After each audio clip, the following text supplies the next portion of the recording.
Se escucha una gran noche poderosa, pero hoy vamos a hablar de que Rusia de repente empezó a tener problemas desde un lugar de donde no los esperaba. Me refiero a Rumania, la Unión Europea. Pasó lo que en principio tenía que pasar, porque mientras cientos de drones vuelan entre Ucrania y Rusia, de ida y vuelta naturalmente, algunos de ellos podían volar hacia otras regiones y así fue. Todos recordamos la situación con Polonia, donde entraron drones ucranianos que fueron identificados como rusos, luego otra vez como ucranianos, pero en general fue complicado. Y en uno de los países de los estados bálticos también entró un dron ucraniano, de hecho, varias veces. Y esta vez los drones ucranianos, bueno, el droncito tuvo suerte en que no explotó nada, solo cayó el aparato volador y ya. Pero aquí cayó un dron ruso en el techo de un edificio de departamentos en Rumania. Y ahora todos los países de la Unión Europea expresan una profunda preocupación. Naturalmente, los rumanos están tan preocupados como es posible y ya están tomando medidas allí. Además de expresar preocupación y publicar diferentes emojis y estados en Facebook en el grupo oficial. En resumen, algo pasó, todo salió mal, alguien dice, tal vez los ucranianos. Y ahora vamos a ver y analizar en detalle qué pasó en Rumania, también la situación en el frente, además de los problemas de Ucrania con los húngaros. Ahí también llegó el problema de donde no lo esperaban, esperaron y esperaron a que quitaran a Orbán y pues al final lo quitaron. Llegó Magyar, quien continuó la política de Orbán, incluso acusaba a Orbán de ser un títere de Ucrania. Y al final resultó que todo no era como se pensaba. Entonces esto es lo que nos dicen, un dron ruso atacó un edificio residencial en Rumania. La reacción de Bucarest, la OTAN y la Unión Europea aquí nos dicen lo siguiente. En la noche del 29 de mayo, un dron ruso impactó un edificio residencial de varios pisos en una ciudad rumana. Galați o Galați. ¿Alguien que viva en Rumania puede corregirme? ¿Dónde va el acento? El dron impactó el edificio a la altura del 10º piso, después de lo cual se desató un incendio. 2 personas resultaron heridas y 70 personas fueron evacuadas del edificio. La situación es bastante grave en las fotos. En las fotos se puede ver que se quemó. Aquí uno de los departamentos quedó completamente destruido por el fuego. Los artificieros determinaron que todo el explosivo del dron detonó por completo y no hay amenaza de una nueva explosión. Pero en principio, a este edificio ya no le hace falta nada más. Inicialmente el aparato fue llamado no identificado, luego el Ministerio de Defensa de Rumania realizó una investigación y resultó ser ruso. El asunto es que durante la noche, la Federación Rusa atacó con drones infraestructura civil en Ucrania cerca de la frontera. En consecuencia, uno de ellos cruzó y cayó aquí. Por supuesto, también existe la posibilidad de que, por ejemplo, alguna de las partes haya conseguido un dron ruso, lo cual no es tan difícil de hacer, y como provocación lo haya dejado caer en el techo. Esa es otra versión, lo menciono para mostrar todo lo que circula actualmente en el espacio informativo. Ahora la versión oficial. El dron ruso quería volar a Ucrania, no llegó, voló a Rumania y fue ahí donde cayó. Aquí también es interesante por qué explotó, porque en teoría esos drones comunes que pierden la conexión con la base, digamos no con la de Berlín, sino con su propia estación, según yo no explotan, pero probablemente hay algunas versiones, aquí ya no soy especialista. También escriban en los comentarios qué pasa y cómo sucede. En caso de que un dron de combate con carga pierda repentinamente la señal de radio, o si lo interceptan, o si pasa algo así. Entonces los rumanos no lo derribaron, despegaron 2 casas, iban acompañados de un helicóptero, pero no lo derribaron. Leí que solo pasaron 4 minutos desde que cruzó la frontera hasta que cayó, y eso hay que coordinarlo con la dirección. Disparos, intercepción y todo eso. No funcionó. Al final ese dron cayó, pero no es el único dron. Cerca del pueblo de Besiști o Besești, los locales encontraron otro dron con una envergadura de alas de unos 3 metros, sin explosivos. Enorme aparentemente, tal vez de reconocimiento o quizás de otro tipo. Y por supuesto, Bucarest empezó a pedir tanto a la OTAN como a los líderes europeos que todos investiguen este asunto en general. Correcto, lo digo sin ningún sarcasmo porque si en un país, en un estado sucede algo así, entonces naturalmente hay que resolverlo. Y como es bien sabido, un problema moderno requiere soluciones modernas. Por eso Bucarest está investigando todo esto ahora, no sé qué tan adecuadamente u objetivamente, pero de todos modos están intentando investigar y lo hacen con métodos bastante duros y declaraciones en ese sentido. Si ya están hartos de la política, tengo otro canal, no me canso de repetirlo, un canal científico que se llama Americanos en la Luna, este maravilloso canal.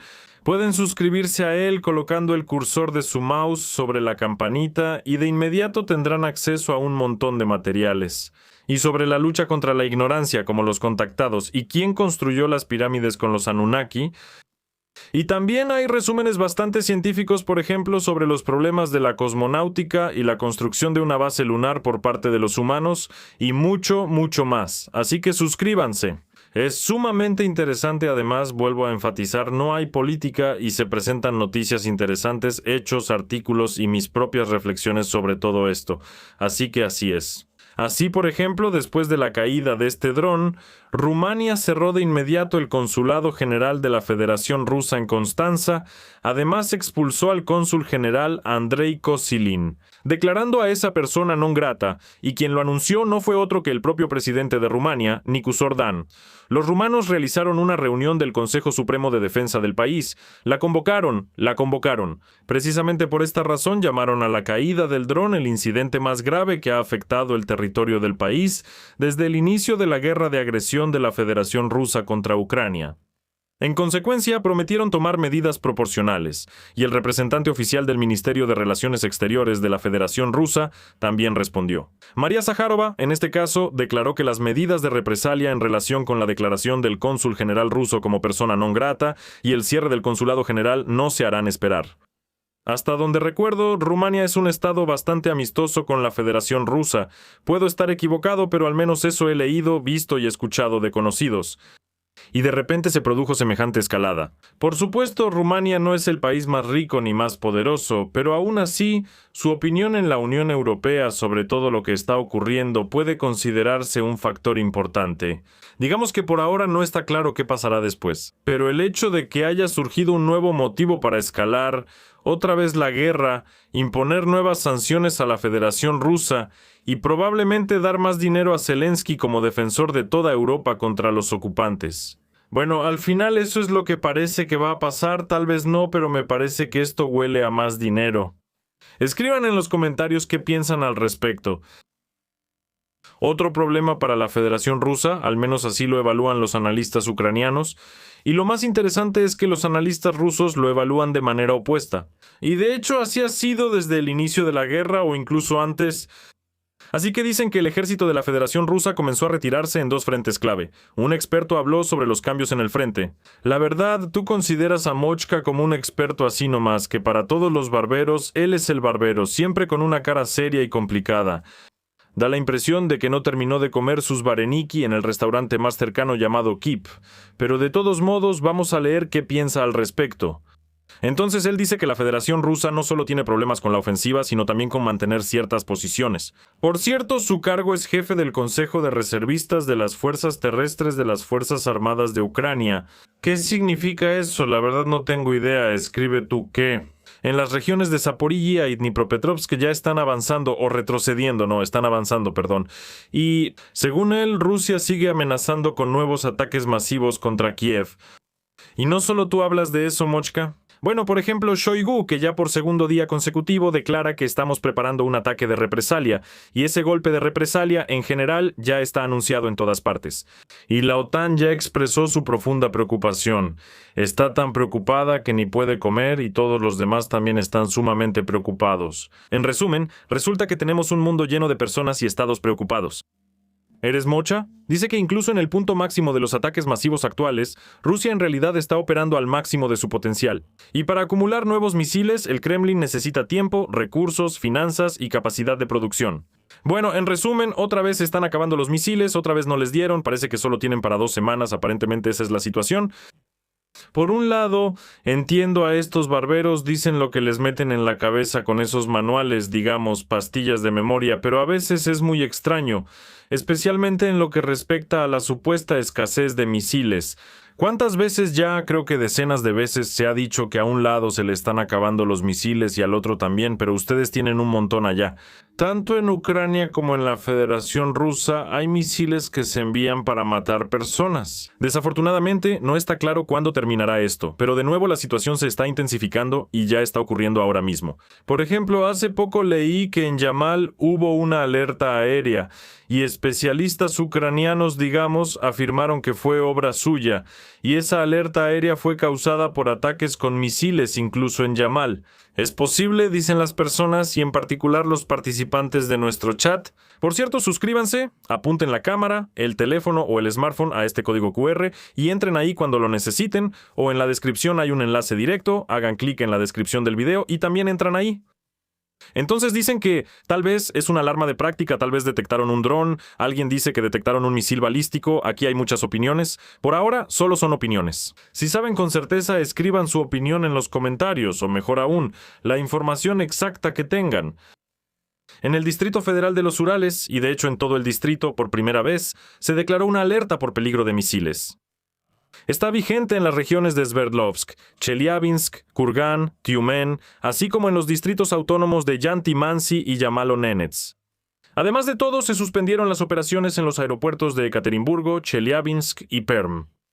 Y el mensaje es el siguiente: mantengan la calma, estén atentos, refúgiense en el recinto más cercano y permanezcan en un sitio seguro hasta que se dé la señal de fin de alerta. Hay amenaza de ataque con misiles, así que lo que vemos aquí probablemente no se trata de drones, sino de ataques con esos mismos misiles. Quizás sean flamencos rosas, quizás sean otros, pero todo esto es bastante complicado y realmente peligroso. Además, se declaró peligro de misiles incluso en Tartaristán, el Krai de Perm, la región de Samara, en general en muchas regiones y distritos.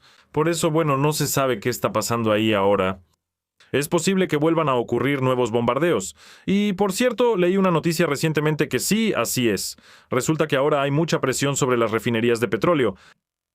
En condiciones de una guerra tan omnipresente, tan abrumadora, ¿qué hacen los líderes de Ucrania?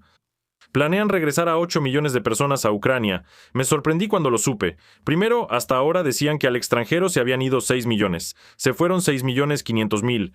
Y de repente, Sibiga, este hombre maravilloso con un chaleco antibalas administrativo para la cabeza, contó que se fueron 8 millones de personas y que otra vez planean regresar a toda esa gente.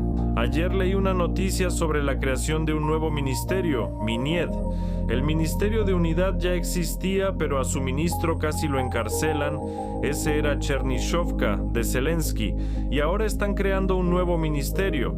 También se llama algo así, que todo sea unido, que los ucranianos tengan unidad, eso es lo interesante, en fin. Y, al parecer, se puede inventar otro puestito con presupuesto para esto, poner a sus compadres, cuñados, hijas en los puestos necesarios, y todo seguirá igual que antes.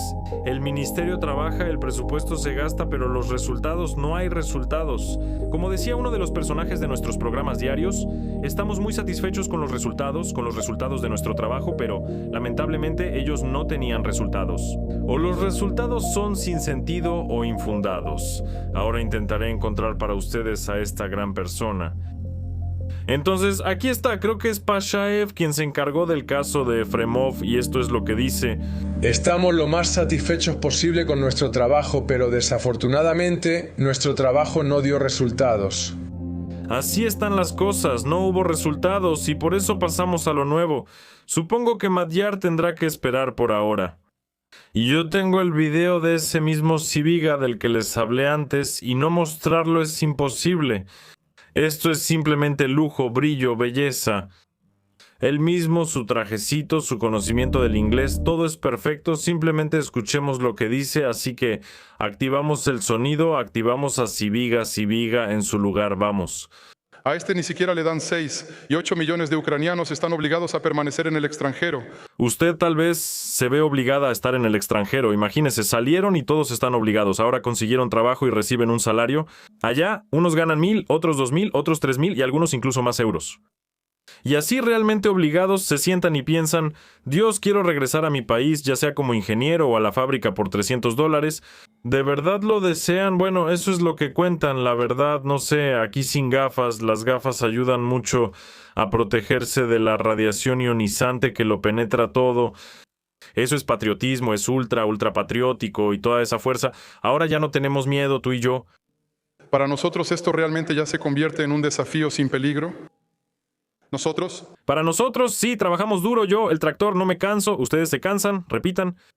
Directamente. Decimos que se tomarán las medidas necesarias, se desarrollarán los pasos necesarios para estimular o crear las condiciones adecuadas para que los ucranianos regresen a casa. Lo más probable es que obliguen, probablemente dificulten la obtención de documentos, no creo que hagan algo. Esto es para que los ucranianos que han sentido y probado el sabor de una vida normal, que se han sentido personas, algunos por primera vez en el extranjero, y como especialistas demandados. Para que ellos regresen es necesario crear las mismas condiciones que en el extranjero: calidad de vida, paz, nivel de vida, salario.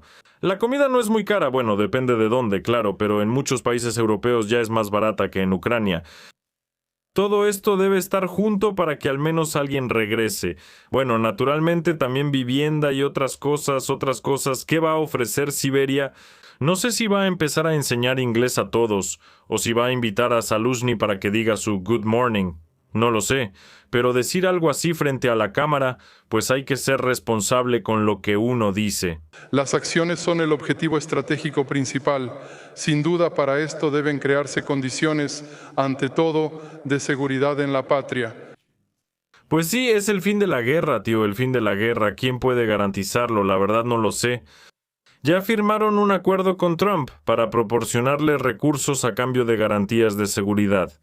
Querían entrar a la OTAN, aunque fuera con un pie, querían entrar a Europa, y seguimos estableciendo algún tipo de garantías de seguridad para los ucranianos en su propio país. Eso También es un hecho, también es verdad. Discutimos estos temas con nuestros socios y también vemos que no todos los países están interesados en el regreso de los ucranianos. De nuevo se contradice a sí mismo. Aquí está diciendo que en Ucrania se tomarán algunas medidas para asegurar una vida digna para los ucranianos. Y al mismo tiempo, él dice de manera velada que se están llevando a cabo negociaciones con representantes de otros países para que envíen a los ucranianos de regreso a casa. ¿Cómo es posible que una persona con un coeficiente intelectual tan alto y al parecer el mayor ganglio cerebral del mundo pueda dirigir el Ministerio de Relaciones Exteriores? Si una de sus ideas contradice a la otra, no entiendo, tal vez quería decir otra cosa, corríjanme en los comentarios. Pero no me imagino cómo y para qué lo eligieron para esto. O sea, ¿para qué? Entiendo que haga lo que le dicen, pero no sé cómo llegó a ser alguien, la verdad no sé. Teniendo en cuenta la contribución de nuestros ciudadanos al desarrollo de las economías, considerando su nivel de calificación y adaptabilidad en estos países, de hecho, todavía tendremos que luchar por nuestra gente. Sí, todavía hay que luchar. Vamos a organizar una pelea. ¿La vas a organizar? O que regresen. ¿Ellos regresaron? A la fuerza digo que hay que devolverlos, luchar, él se dispone a hacerlo. No sé qué métodos va a usar para luchar, pero naturalmente esos métodos no serán caballerosos. En primer lugar, como fue en 2014, allí como un luchador contra el enemigo usando mangos de palas de zapador, mangos de palas militares. Kuleva contaba que, entreguen los documentos. Ahora los ucranianos en el extranjero no podrán obtener pasaportes, no podrán recibirlos. Él mismo lo firmó. Y es una locura lo que están haciendo y lo que han hecho. Y al parecer se avecina una nueva etapa de violencia contra los derechos humanos. Bueno, veamos, primero tenemos aquí a los blogueros, el bloguero Volosh. Volosh también tiene algo más fuerte que contar. Los líderes empezaron, si no lo saben, con el joven Lenin en presentaciones conjuntas. Y aquí nos dice que el salario para los soldados rasos es simplemente enorme. No sé por qué parpadea de manera diferente con cada ojo. Probablemente como los delfines, para que un lado del cerebro funcione mientras el otro descansa. Y el salario para los soldados rasos es simplemente enorme. No sé por qué parpadea de manera diferente con cada ojo. Probablemente para que, como los delfines, un lado del cerebro funcione y el otro descanse. En ese momento descansa, el joven Lenin justo en ese momento está descansando. Ambos lados del cerebro, al parecer, no sé si están involucrados o no, es difícil decirlo, pero creo que esta presentación será interesante. El negocio de por sí, ya sea un martillo, no se duerme solo para mirar. Entonces el mercado hace su trabajo, así que Chi. El telemaratón ha cansado tanto a todos que hasta los periodistas se duermen. Sí, con tal de que sea más corto. ¿Quién podría haber soñado siquiera con esos sueldos para un soldado raso en nuestro país? Hace unos años, ¿quién podría haber soñado siquiera con esos sueldos? Sí, 20 mil grivnas, no manches, qué sueldo. ¿Eso cuánto es? $500, órale. No sé cuánto ganaba ese bloguero antes, tal vez trabajaba como asistente junior del jefe de los conserjes, y para él $100 le parecía una cantidad enorme. Pero en tiempos normales, por ejemplo, tengo conocidos que incluso se dedicaban a trabajos comunes de acabados y mantenimiento. Ganaban $1,000 o $2,000, lo cual para Ucrania en ese entonces era muy bueno, y aquí son $500. Y Voloj está tan contento que hasta hizo dormir al joven Lenin. Eso sí que es fuerte. Hoy en día, una persona llega y $1,000, ¿no saben? Por eso casi ni hablan de eso. $1,000. Y además, esto es televisión, $1,000, y si además se pusiera a cantar como rapero sobre chicas, sobre disparos y todo eso, sería al menos muy interesante ver a ese bloguero. Luego, ¿a quién más tenemos? Aquí había otro bloguero, Babarenko, que también planean traer de vuelta a la gente. Estoy hablando de sobre los vagabundos, sí. El bloguero Babarenko está en su, aparentemente, garaje por costumbre y, dice la verdad sin filtros. Pero para ser exactos, está diciendo tonterías, así que hay que crearle condiciones para eso. Y eso tiene condiciones y es como si fuera una educación patriótica. Tío, antes de la educación patriótica, la gente debe tener qué comer y qué ponerse para poder sentirse como personas y después ya lo patriótico. Si nunca has oído hablar de la pirámide de Maslow, pero esos no son nuestros problemas. Habrá una influencia cultural, ya sabes, a través de películas, canciones y así. Y así. Sí, vamos a dar de beber a la gente hambrienta, a los que llegaron especialmente de la guerra o a los que los empujan a la guerra en una camioneta. Ahí están las canciones, especialmente las de Fedina, los aullidos de la diputada. Eso sí que sería un giro, todos de inmediato se lanzarían a defender el país, Europa y Nueva Zelanda, lo que sea, con tal de unirse a esa cultura. Pero eso es simplemente maravilloso. Me parece que los lentes de potencia deben volver a su lugar. Espera. Pero de todos modos, en el mejor de los casos, si regresan 40 o 50 de estos jóvenes después de estudiar en países como Polonia, Alemania o Eslovaquia, yo aplaudiré y lo consideraré un éxito extraordinario para el país. Sí. O sea, él no planea crear condiciones para los ucranianos en el país, sino transmitirles los aullidos patrióticos de Fedina, al parecer por altavoces en este campo de concentración digital. Y él planea traer de vuelta a los que están en el extranjero. O sea, les mostrarán a un par de cantantes ucranianas, les presentarán algunos nuevos llamados, al parecer de Siberia, y todos correrán de regreso como locos. Pero los que los tienen naturalmente volverán a Ucrania. Es un bloguero maravilloso, escuchen, es un genio, simplemente un genio de nuestro tiempo, un héroe de nuestra época, maravilloso. Bueno, en general creo que ya no hay nada más que discutir aquí. Ya discutimos todo lo que se podía, así que lo único que me queda es desearles a todos un buen fin de semana y decirles adiós a todos. Y ahora, en mi opinión, todas las declaraciones del presidente son como obtener el derecho moral, en caso de que sea necesario, de lanzar un ataque preventivo contra Bielorrusia. Es la primera vez que veo que en el discurso del presidente se habla de medidas preventivas. Esta es una advertencia para Lukashenko, para que no se mueva, se movió. Bueno, el presidente todavía habla amablemente, Lukashenko, si te diste cuenta.